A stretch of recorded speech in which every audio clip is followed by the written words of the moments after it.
Good afternoon, everyone. My name is Mallory Carmichael, and I'm with the Family Advocacy Program here on JBLM, and I will be presenting to you the 3 keys to a successful relationship today. So, for all of you who are tuned in, thanks so much for joining us. If you have any questions or any comments throughout the presentation, please put them on the chat line, and we will get to them either throughout the presentation or for sure at the very end. So again, any comments, any questions, please put them in the chat, and we will definitely get to them. This is meant to be interactive, so please interact, ask questions. We want to get all the knowledge we can to you today. So, let's get started. Also, let's go ahead and make sure that you have some pen and paper handy with you, because I'll have a few discussion questions throughout the presentation, and you might want to jot down some of your answers so that you can reflect on them later or ask questions as they come. So again, have some pen and paper ready for you. Okay, so the 3 keys to successful relationships. The first thing we want to think about relationships in general today. So not just your relationship, think about other people's relationships, your friends' relationships, your friends, your family, your co-workers. So think about those relationships. What are they like today? What do you think? I have a graphic of an example of what I think that relationships are sometimes. They're like a roller coaster. So it's up and down, and that's completely normal, right? No one's perfect. No one knows everything all the time, so that's completely fine. So my definition of what relationships are like today would be a roller coaster. Another example that I can think of might be, let's say, 4 seasons. So there's 4 seasons within a year, obviously, summer, winter, fall, and spring. And you have to dress accordingly to those seasons. You have to prepare for those seasons. And that's just like relationships. Relationships are hard and they take work. And so that's why you're here today. You're here to work on communication, here to be better so that you can be better for other people, right? So think about what you think relationships are like today. Please feel free to put your example in the comments, and we'll get to them later, or just jot it down on your pen and paper so that you can reflect on what you think they're like later on. Okay, so there are 3 keys to successful relationships. The first one is to do your part. The second one is to decide, don't slide. And the third one is make it safe to connect. So we're going to go through each one of these keys today, and I hope that you get some great knowledge that you can use in your own relationships moving forward. So let's look at the very first one, do your part. So do your part is there are things that are under our control and things that are not. To be successful, focus on and put your energy towards that which is under your control. So sometimes this is really hard. So you want to control everything around you. You want to control your environment, your situation, your kids, your parents, your spouse, your intimate partner. But sometimes you need to just step back. What can you control and what can you not control? And the best time and best way to spend your energy is to controlling only the things, or focusing only on the things that you can control. If you spend a lot of your time wasting looking at everyone else, trying to figure out what you can do to control other people, it's not the best use of your time. So, what can you control and what can't you control? Let's talk about that. So, I have a list here. It says what's under our control and what's not. So some things we have on here, and they're all mixed up in here. We have budget, free time, salary, our parents, attitude, kids, my partner or your intimate partner, my behavior, past relationships, personality, other people's behaviors, that's a big one, right? And what I say and what I do, and my neighbors, right? So all of those things, some of them we can control and some of them we can't control. So it's really important that we are aware of what is within our realm of control. So on your pen and paper, go ahead and make a line down the center, and on your left side, put what can I control, and on your right side, put what can I not control. Go ahead and take a few minutes and write down some things, 2 or 3 items on each side that you can reflect on later that's within your control and some things that are not in your control. So some things that I can think of right off the bat, things that I'm in control of my own attitude and my own reactions. So you've heard the saying before, I'm sure, that somebody can tell you something and it's your choice on how you react to that, and it is so true. So if someone comes to you and says something that you don't completely agree with, it is under your control how you react emotionally, physically. It's completely under your control. What you can't control is what they said or what they did to you. So that would go under my category of what I can control. I also can control my attitude, my response to anything. Another thing that I can think of that I can control is what I do in my free time. If you think about the opposite side of that, what I can't control is how much free time I have. But I can control what I do within that free time. Obviously, every day your schedule is hectic. You've got kids running around. You've got to go to school. You've got to go to work. You've got all sorts of chores, things to do. But you have a little bit of free time, right? And that could change every day. But within that free time, I can control what I do with that. So that would go under my control category. Okay, another thing I can think of that you can't control might be your background, like how you were raised, your parents you can't control. You also can't control the actions of your spouse or your intimate partner, right? But I can control how I react to those examples. Okay. So when you're thinking about what you can control and what you can't control, going back to your spouse or your close friend or your intimate partner, if you think about how you can't control their actions and you can't control what they do or what they say, you can definitely influence them, but you just can't control them, right? So you can't change your partner's thoughts, you can't change your partner's actions. You can only change how you react to them, but again, you have that positive influence on everyone around you. Okay, so I have another activity for us. So underneath your control and not control category, go ahead and think about one of those things that you wrote in your can control category and grab one of those examples and write it down at the bottom. What you're going to do after one of those items that you wrote that you can control, you're going to write what you can control, and you're going to think of 2 ways that you can keep that issue from having a negative impact on your relationship. So I'll say that one more time. So you're going to choose one of your items that you wrote down under your you can control category, and you're going to think of 2 ways to keep that issue from having a negative impact on your relationship. So I'll give you an example for this. So something that I control is my attitude, right? So the 2 things that I can do to keep that from becoming a negative example in my relationship is to always keep a positive attitude and to always treat my partner with respect, okay? So, and that's by using my words and my actions to have respectful, meaningful conversations, right? So something for you to do and to reflect on later. So that's the first key. So again, it's do your part. Only focus on what you can control and don't waste time on things that you can't control within your relationship. And when we're talking about relationships, it can be any type of relationship, whether it's with a spouse, a close friend, a family member, coworkers. So again, the first key is to do your part. Okay, the second key. The second key is decide, don't slide. What that is you can let life happen or you can make choices. To be successful, think through your options instead of sliding into consequences that you never intended or wanted. An example of this would be, who has ever said, I'm going to go to the Tacoma Dome to the RV and boat show just for fun because it's going to be a great time and we're going to walk around, it'll be fun.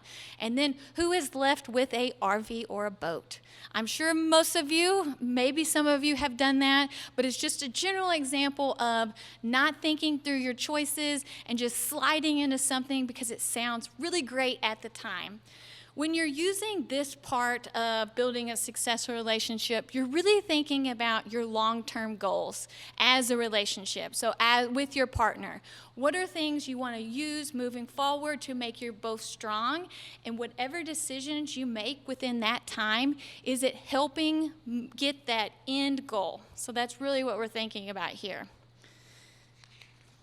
Another example would be as we get older, we have to make healthy decisions. And so you can decide to make not healthy decisions right now because it sounds like a great idea, or you can plan for the future and for your long-term goals, and you don't want to slide into decisions that make you happy at the moment. You want to decide and make clear choices and a clear plan of something that can help you in the long run. So I have a scenario, so I'm going to read it out, and then we've got some discussion questions afterwards. Again, if you have any comments or questions, please put them in the chat, and we'll get to them at the end. Okay, the scenario is, David and Nadia are newlyweds. They are saving money each month for a bigger apartment in a neighborhood that will give them a shorter commute. One afternoon, they passed a car dealership and decided to stop in, just for fun, not to buy. However, thanks to a very persuasive salesman, they ended up signing onto a payment plan for a brand new Ford Mustang that very day. 3 years later, the large payments for the car had eaten up all of their savings. They were never able to get that bigger apartment after all. Their commute stayed the same, and since the Mustang took a higher grade of gasoline, the commute actually cost them more. David and Nadia hadn't thought through that part. So, if we're thinking about our decide, don't slide, what did David and Nadia plan or intend to do? So it sounds to me like they intended to move to a bigger apartment. That was their long-term goal. They also wanted a shorter commute. Okay, so that's what they wanted to do. And what was the moment when the slide happens? When they were driving next to the car dealership and they saw that really shiny car and they're like, ooh, let's just go look at it just for fun, right? Just for fun. And then they slid in and someone persuaded them to buy that car. So it didn't go anywhere into their long-term plan or their goals, and it actually just spread out their goals because they ran out of savings. They still had a long commute. So again, they slid into something that sounded really great at the time, but they didn't think about where they wanted to be in their relationship in the long run. So you really need to think about your choices and make decisions that are going to help you get to where you need to go. And you make those together by using really good, healthy communication and talking things out. Okay, so with your pen and paper, let's do another little activity here. Okay, so when you're thinking about sliding and you're thinking about deciding, think about 2 times where you slid through a choice instead of deciding something. So deciding, again, is making out a plan and figuring out choices and figuring out together. Slide is something that happens really quickly because it's an instant gratification. So on your pen and paper or in the chat box, go ahead and write down 2 things that you can think of that you slid instead of deciding what to do.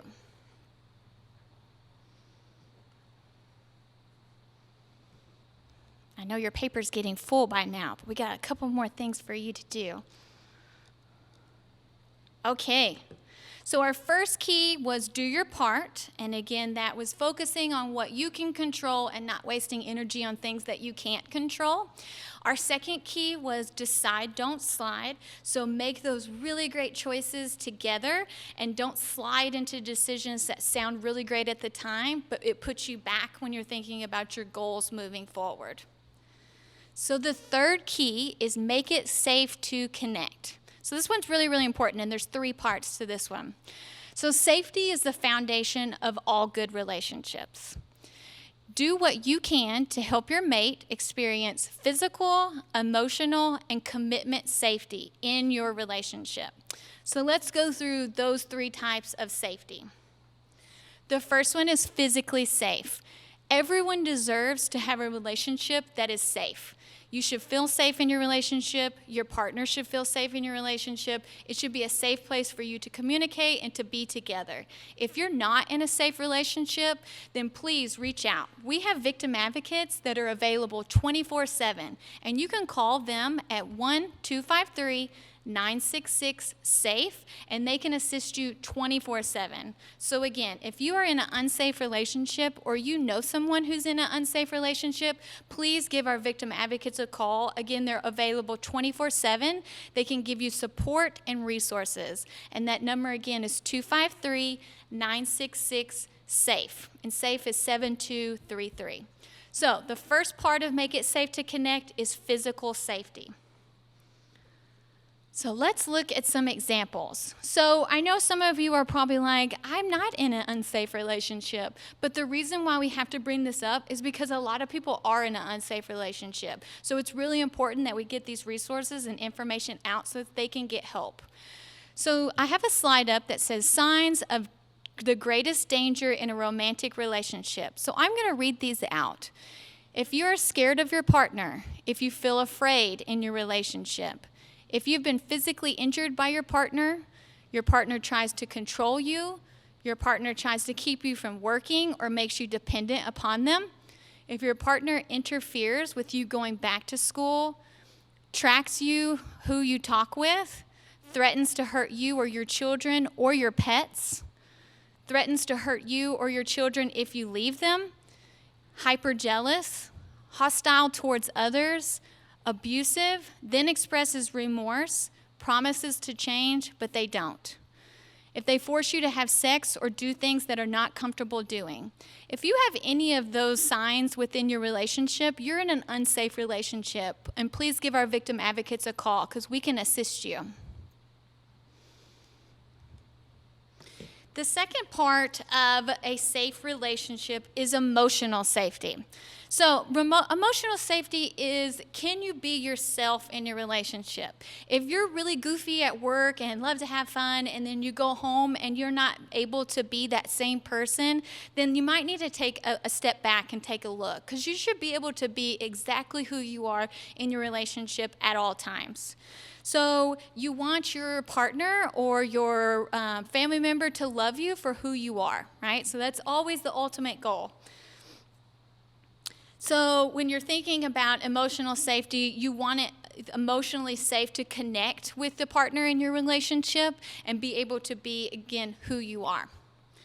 The third part of being safe, so again, it's physical safety and it's emotional safety, and then we've got commitment safety. So what that means, commitment safety.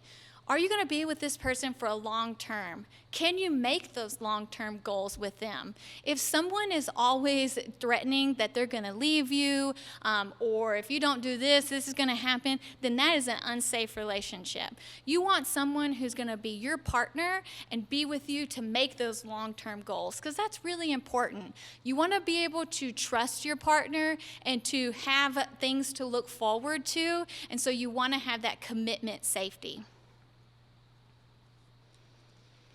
Okay, so let's do a little recap here. So I'm going to go back to the original one. Okay, so our 3 keys. So again, everyone wants a successful relationship. We don't want to do anything and not be the best at it, right? We always want to give everything we can. So how do you have a successful relationship? You can do your part. So again, we're focusing on the things that we can control and not wasting energy on things that we can't control. We're deciding, we're not sliding. So again, we're thinking out those choices, thinking about our decisions for our long-term goals, and we're not sliding into something that's going to be really wonderful at the time, but then later on we might regret. The third thing that we're going to do is we're going to make it safe to connect, and we're connecting with each other, right? So we're connecting with physical safety, so we're making sure that we both feel safe in our relationship together. We are looking at emotional safety. So can you be with your person? Do you feel comfortable with them?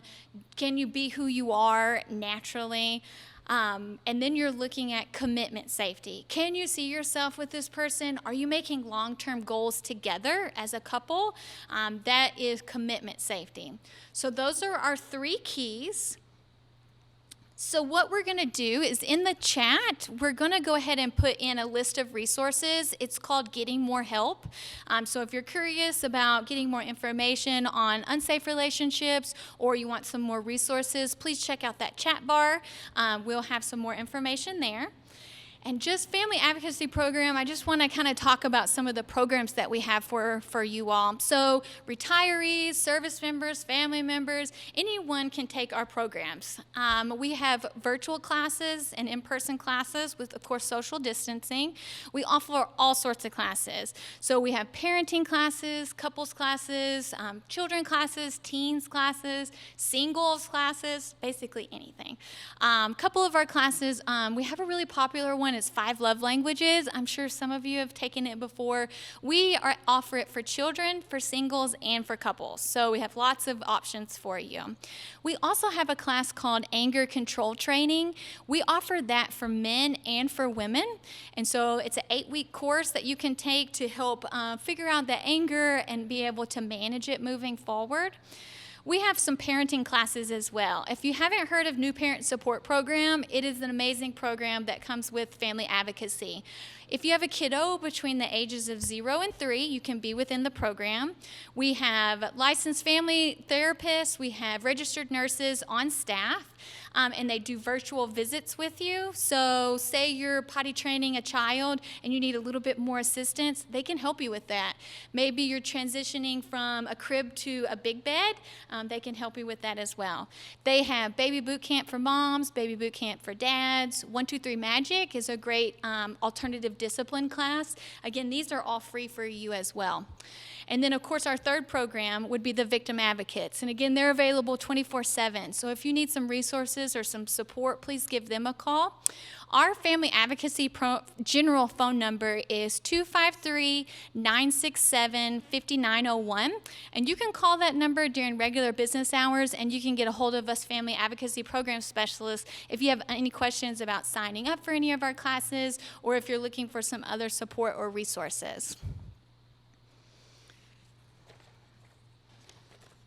Okay, so again, my name is Mallory Carmichael with the Family Advocacy Program. I hope that you got something out of the presentation today. Please let us know if you have any questions or is there anything that we can do for you. Family Advocacy is here to help. I hope you'll have a great afternoon. Thanks. Bye.